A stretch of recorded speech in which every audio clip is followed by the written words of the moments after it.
नमस्कार आदाब, मेरा नाम है सरवत। आप देख रहे हैं सेहत ललन टॉप का हेल्थ शो, जहां बात होती है हमारी और आपकी हेल्थ की। तो पहला सेगमेंट है हालचाल। आज बात करेंगे हिंदुस्तान में औरतों के लिए मौजूद गर्भ निरोध के तरीकों के बारे में, किसका क्या फायदा है, क्या नुकसान। दूसरा सेगमेंट है तन की बात।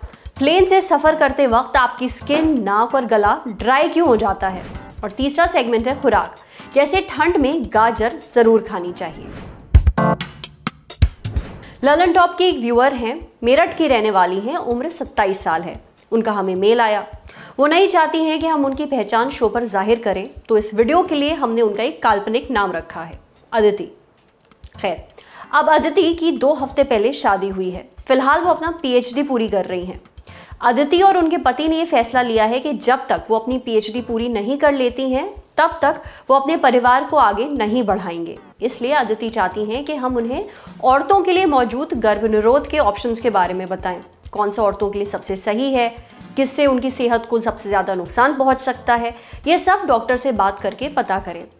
अदिति की बात सुनकर हमें लगा ये मुद्दा वाकई औरतों की सेहत के लिए बहुत ज़रूरी है, क्योंकि फैमिली प्लानिंग का ज़्यादातर बोझ औरतों के ऊपर आता है। द स्क्रोल की खबर के मुताबिक पिछले 8 सालों में कॉन्डम की सेल 52% गिरी है और पुरुष नसबंदी 73% गिरी है।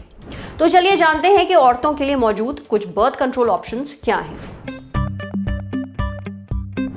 इसके बहुत सारे साधन हमें उपलब्ध हैं। कुछ परमानेंट है, कुछ टेम्परेरी हैं। परमानेंट में इसको बच्चे बंद करने का ऑपरेशन कहते हैं और आम लैंग्वेज में इसको नसबंदी कहा जाता है। लेडीज भी करा सकती हैं, जेंट्स भी करा सकते हैं। जेंट्स में इसको वासेक्टमी कहते हैं, जो कि बहुत छोटा सा ऑपरेशन है और इसमें एडमिशन की कोई ज़रूरत नहीं पड़ती। और लेडीज़ के लिए हम लोग दूरबीन द्वारा भी ये ऑपरेशन कर सकते हैं।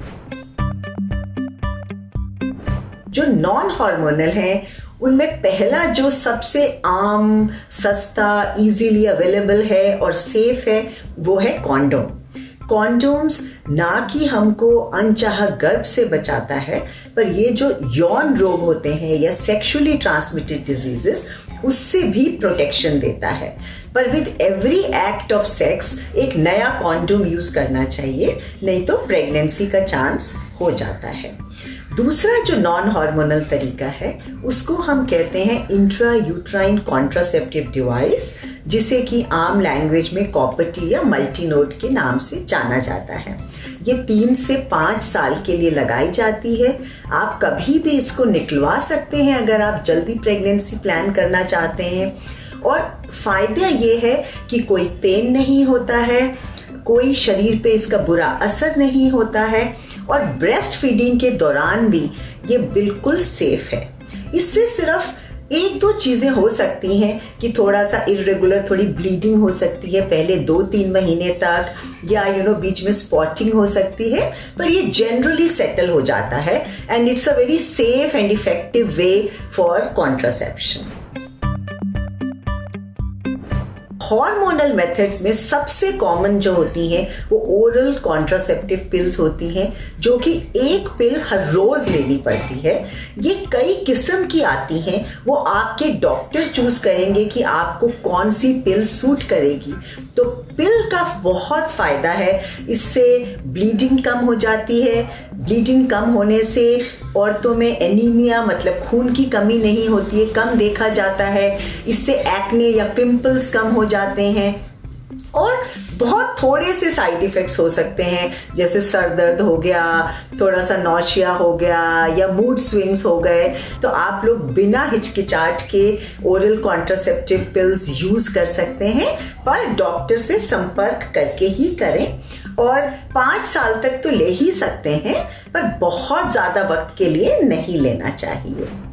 एक और तरीके की पिल आती है जिसको हम इमरजेंसी कॉन्ट्रासेप्टिव पिल कहते हैं और ये आई पिल के नाम से मशहूर है।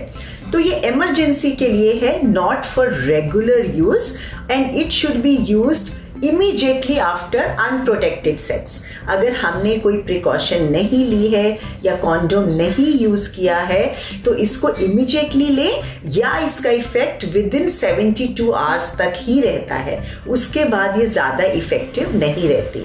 और अगर हम इसको बार बार इस्तेमाल करेंगे तो साइकिल इरेगुलर हो जाती है और इरेगुलर ब्लीडिंग भी हो सकती है। दूसरा, अगर हम हार्मोन्स की बात करें तो एक इंट्रा यूट्राइन कॉन्ट्रासेप्टिव डिवाइस आता है जिसका नाम है मिरीना, जिसके ऊपर हार्मोन लिपटा रहता है। हम वो तब इस्तेमाल करते हैं अगर किसी को बहुत हैवी ब्लीडिंग होती है, कोई ओरल कॉन्ट्रासेप्टिव पिल नहीं लेना चाहता है, या किसी को बाकी कंडीशंस लाइक एडिनोमायोसिस या कुछ भी हो, तो वो आप अपने डॉक्टर से संपर्क कर सकते हैं और वो आपको सोल्यूशन बता सकते हैं।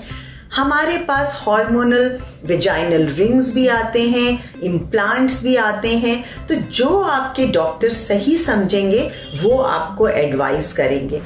आपने सारे गर्भ निरोध के तरीकों के बारे में विस्तार से जान लिया, किसका क्या फायदा है, क्या नुकसान है, ये भी समझ लिया।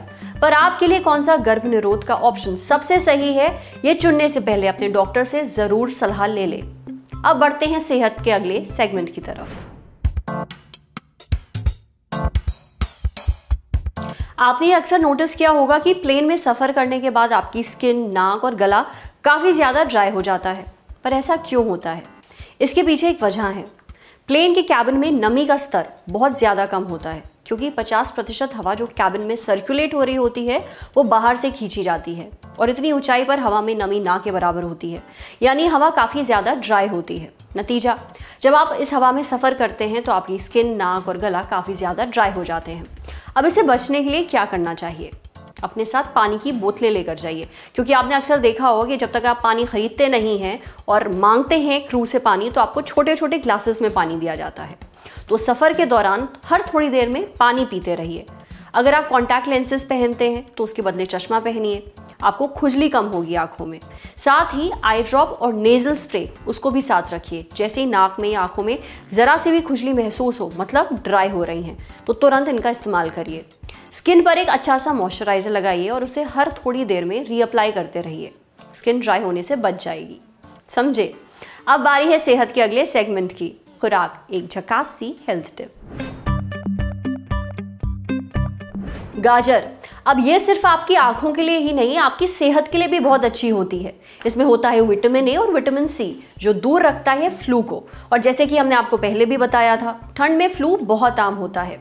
गाजर आपके इम्यून सिस्टम यानी शरीर की बीमारी से लड़ने की जो ताकत होती है उसे भी मजबूत रखती है। साथ ही अगर आपको सांस की दिक्कत रहती है तो भी गाजर आपके लिए बहुत फायदेमंद है। आप या तो गाजर कच्ची खा सकते हैं या फिर उसे ग्रेट करके पुलाव या खिचड़ी में भी डाल सकते हैं, और उसकी सलाद तो आप बना ही सकते हैं। तो आज सेहत में इतना ही। अच्छा, अगर आप एक डॉक्टर हैं और हमसे कुछ शेयर करना चाहते हैं तो जो ईमेल आईडी इस वक्त आपको अपनी स्क्रीन पर दिख रही है उस पर हमें एक मेल भेज दीजिए। कैमरे के पीछे हमारे साथ हैं राशिद। ये वीडियो फेसबुक पर देख रहे हैं तो हमारे फेसबुक पेज को लाइक करिए, यूट्यूब पर देख रहे हैं तो हमारे चैनल को सब्सक्राइब करिए, बेल आइकन पर ज़रूर क्लिक कर दीजिए ताकि जब भी हम कोई नया वीडियो अपलोड करें तो उसका नोटिफिकेशन आप तक सबसे पहले पहुँचे। शुक्रिया।